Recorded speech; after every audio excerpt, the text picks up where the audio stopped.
अहम खबर यह भी है कि सिंध हाई कोर्ट ने बहरिया टाउन हंगामा आराई से मुतालिक 33 मुकदमात में से 27 मुकदमात खत्म करने का हुक्म दे दिया। मुकदमात में 105 सियासी कारकुन भी नामजद थे।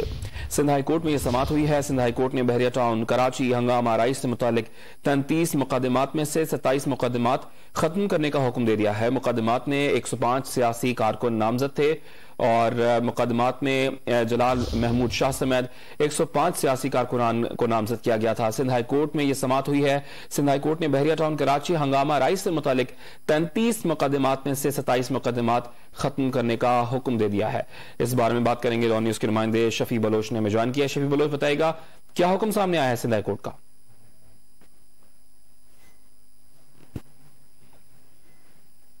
शफी बलोच से राब्ता बहाल करने की कोशिश करेंगे। सिंध हाई कोर्ट ने बहरिया टाउन हंगामा आराई से मुतालिक 33 मुकदमात में से 27 मुकदमात खत्म करने का हुक्म दिया है। शफी बलोच से हमारा राब्ता बहाल हो गया। शफी बलोच बताइएगा क्या डिटेल्स है इस खबर से मुतालिक।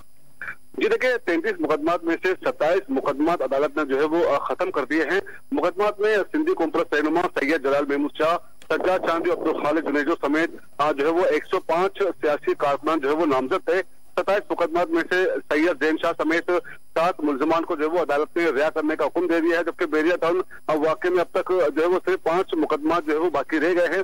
मुख्तलिफ थानों में जो है वो कॉन्फ्रेंस कारकुनों और रहनुमाओं के खिलाफ जो है मुकदमा दर्ज किए गए थे, लेकिन इस्तगासा की जानिब से इल्जाम साबित करने के हवाले से कोई ठोस शवाहिद जो है वो पेश नहीं किए जा सके, जिस पर अदालत ने जो है वो दरपेट के दलाल सुनने के बाद और शवाहिद का जायजा लेने के बाद जो है वो इन मुकदमात का फैसला जो है वो सुना दिया है। जी बहुत शुक्रिया शफी। ताज़ा तरीन वीडियोस के लिए हमारा YouTube चैनल सब्सक्राइब करके बेल आइकन प्रेस करिए ताकि आपको मिले हर अपडेट सबसे पहले।